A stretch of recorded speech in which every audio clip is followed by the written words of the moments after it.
আপনার চেয়ারম্যান আছে honourable chief justice of high court, ওখানে যেটা আলোচনা হয় মিনিটস তৈরি হবে, তারপরে আমি বলতে পারবো। ট্রাইব্যুনাল গঠন নিয়ে এখনো পর্যন্ত কি অবস্থায় দাঁড়িয়ে রয়েছে? কারণ আজকেও সেকেন্ড ফেজ সাপ্লিমেন্টারি লিস্ট বার করা হবে আপনাদের তরফে, তো সেই জায়গায় দাঁড়িয়ে ট্রাইব্যুনাল নিয়ে আজকে কোনো আলোচনা হলো, কোনো শেপ তৈরি হলো, কোনো রূপরেখা আপনারা ঠিক করলেন? ট্রাইব্যুনাল দেখুন, ট্রাইব্যুনাল যেটা আছে এটা পাবলিক ডোমেনে আছে কি অনারেবল জাজেস যেটা আছে ওটার লিস্ট এসে গেছে আপনার চিফ জাস্টিস থেকে, ইসিআই ওটা নোটিফাই করে দিয়েছে। সুপ্রিম কোর্ট যেটা নির্দেশ দিয়েছিল কি এটা আসবে আপনার ওখান থেকে চিফ জাস্টিস থেকে, আর ইসিআই নোটিফাই করবে, ওটা হয়ে গেছে।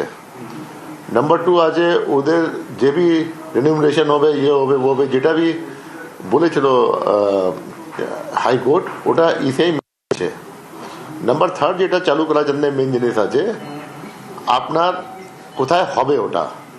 তো স্টেট গভর্নমেন্ট 4টা জায়গা দিয়েছিল, ও হাইকোর্টে একটা জুডিশিয়াল একাডেমি আছে রাজারহাটে, ওটা ছিল। আজকে হাইকোর্ট থেকে টিম গেছিল, যেখানে স্টেট গভর্নমেন্ট লোক ছিল, আমাদের অফিস থেকে বি অরুণ প্রসাদ অ্যাডিশনাল সিও ছিলেন। 5টা জায়গা দেখে আসছেন, দেখা দিয়ে পরে উনি আজকে রিপোর্ট দিয়েছেন। 5টা প্রস অ্যান্ড কনস কি আছে, কোথায় কি পজিটিভ আছে, কোথায় কি নেগেটিভ আছে নিয়ে আছে সব বললেন। তারপরে এখন 3 মেম্বার কমিটি যে সুপ্রিম কোর্ট হাইকোর্ট জাজেস আছে ওরা ডিসাইড করবে কি এদের মধ্যে কোথায় আমরা করবো কি नहीं করবো, কোনটা আমার যোগ্য আছে নিয়ে আছে, অ্যান্ড তারপরে ডিসিশন কমিউনিকেট করবে, তারপরে ওখানে বসা ব্যবস্থা হতে পারে। বাকি একটা আর যেটা আছে সফটওয়্যার ইসিআই প্রায় রেডি আছে। সফটওয়্যার যেটা আছে যেদিন পরে যেটা আছে দেখবেন, তো 1 या 2 দিনের মধ্যে চালু হয়ে যাবে সফটওয়্যার।